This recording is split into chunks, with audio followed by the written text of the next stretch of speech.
حضرت ابراہیم ابن ادھم رضی اللہ تعالیٰ عنہ، معلوم ہے حضرت ابراہیم ابن ادھم رضی اللہ تعالیٰ عنہ کی بارگاہ میں ایک فقیر آیا۔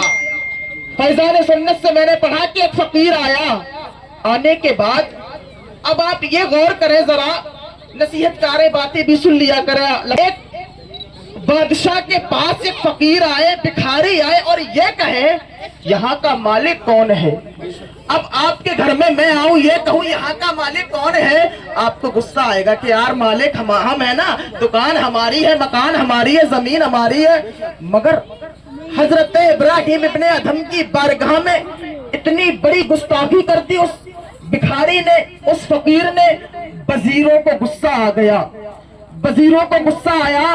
مگر ابراہیم ابن ادھم کے دل کو اللہ بدلنا چاہ رہا تھا، اللہ خود چاہ رہا تھا کہ ابراہیم میرے محبوب بندے بن جائے، ہے نا۔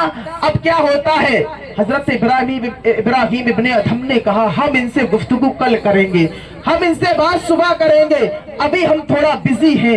ان کو آرام گاہ میں بھیج دیا گیا، صبح کا وقت ہوتا ہے۔ اب حضرت ابراہیم ابن ادھم ادھر کربٹیں بدل رہے ہیں، ادھر کربٹیں بدل رہے ہیں، وہی بات سوچ رہے ہیں یار مالک تو ہم ہیں، یہاں کے رہنے والے ہم ہیں، بادشاہ ہم ہیں، آخر اس فقیر نے ایسا جملہ کہہ کیوں دیا؟ اب حضرت ابراہیم ابن ادھم اس فقیر کے پاس آئے ہیں اور کہتے ہیں اے فقیر مجھے یہ بتا تو نے یہ جملہ کیوں کہا؟ تجھے معلوم ہے یہاں کا مالک میں ہوں، یہاں پر قبضہ میرا ہے، یہاں پر حکومت میری چلتی ہے، کئی علاقوں میں میرا نام ہے، کئی علاقوں میں میرا دبدبہ ہے۔ اب وہ فقیر کہتا ہے نہیں، یہاں کے تم مالک نہیں ہو، یہاں کے کوئی اور مالک ہے۔ ابراہیم ابن ادھم نے کہا اگر یہاں کا مالک ہے تو بتا کون مالک ہے؟ اب وہ فقیر کہتا ہے یہ میں آپ سے ثابت کر دوں گا یہاں کا کون مالک ہے۔ کہا مجھ سے کیسے؟ کہا آپ سے پہلے یہاں پر کون رہا کرتا تھا؟ کہا میرے والد رہا کرتے تھے، ان سے پہلے کون رہا کرتا تھا؟ کہا میرے دادا رہتے تھے،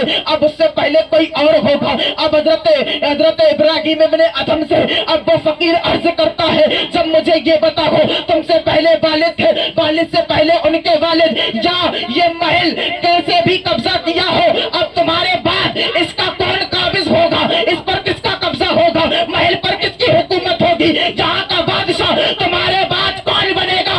ابراہیم ابن ادھم نے فرمایا اس کے بعد میرا بیٹا تک گدی پر بیٹھے گا۔ اب وہ فقیر کہتا ہے بتاؤ تم کہاں سے مالک ہو گئے؟ تم سے پہلے والد، والد سے پہلے دادا اور تمہارے بعد بیٹا۔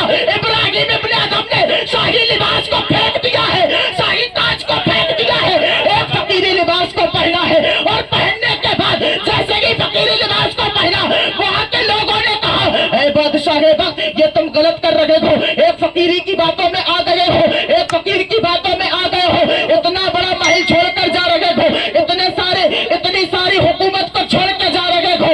اب حضرت ابراہیم ابن ادھم کہتے ہیں اب اگر غلامی کرنی ہے تو کسی اور کی نہیں آمنہ کے لال کی نعرہ تکبیر، نعرہ رسالت، عظمت مصطفیٰ، فیضان اولیاء اعظام، سبحان اللہ سبحان اللہ۔ اب ذرا غور کرنا، حضرت ابراہیم ابن ادھم اتنے بڑے بزرگان دین، اتنے بڑے بزرگ، اب ان کا اخلاق دیکھنا کیسا تھا؟ قاری صاحب اخلاق دیکھنا، حسن و سلوک دیکھنا کیسا تھا؟ حضرت ابراہیم ابن ادھم ایک جنگل میں بیٹھے ہوئے ہیں، رب کعبہ کا نام لے رہے ہیں، تسبیح پڑھ رہے ہیں، اللہ اللہ اللہ، اس طریقے سے آپ ذکر الہی کر رہے ہیں۔ اسی بستی سے ایک شخص نکلا، اب وہ شخص کہتا ہے بابا مجھے بستی کا راستہ بتا دو۔ نصیحت دیکھنا، الطاف بھائی ذرا غور کرنا بات پر، ذیشان بھائی توجہ دینا، اب سننا غور سے۔ ایک شخص نے حضرت ابراہیم ابن ادھم بزرگان دین سے بستی کا راستہ پوچھا تو آپ نے اشارہ کر دیا۔ میں آپ سے راستہ پوچھوں آپ اشارہ کر دو، اس کا مطلب ادھر راستہ ہے۔